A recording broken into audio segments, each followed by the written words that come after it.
Good day, everybody. Bernard King of My Gridiron Faith. Football back, everybody. How you guys doing today?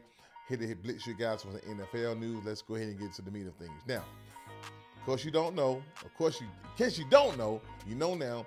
The Cowboys have franchise tagged George Pickens, but this is a tag and trade situation, meaning that they tagged him and they can trade him away. Maybe for some draft picks or another player, or what have you.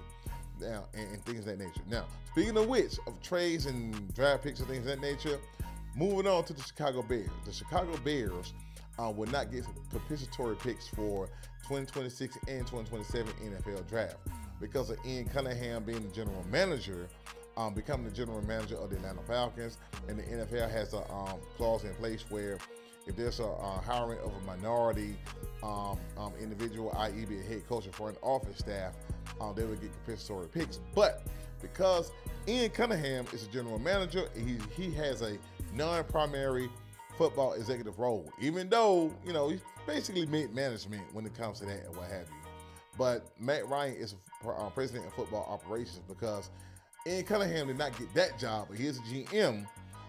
Matt Ryan is the primary football executive, so therefore the Bears will not get compensatory picks for that. So that's pretty much the information for that, things of that nature. Now, speaking of the Bears, they have hired, I would say promoted Chris Taylor, former passing game coordinator for the Bears. He has been promoted to offensive coordinator.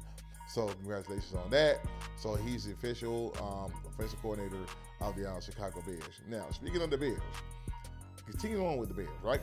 The state of Iowa has introduced a bill, Senate File 2252 SF 2252, to build a $1 billion stadium, and they're pretty much coming out in their own pocket with it to lure the Bears. The Bears trying to get a new stadium, and the governor Pritzker, he kind of tripping right now. He in his ways, but they're trying to get another stadium, and the city of Chicago don't want to do it, or they dragging their feet. So Indiana and Iowa have introduced bills and legislations on building a new stadium to just try to lure the Bears to those states or what have you. Now, moving on, Florida representative, GOP representative Randy Fine is wants a probe launched against NBC and the NFL for bad money. It was alleged that he was using the F word in Spanish and encouraging kids to do cocaine. So maybe a probe may come down or what have you from the SEC. That's the news I have for you guys. You guys have a wonderful Wednesday. Peace out. Holla.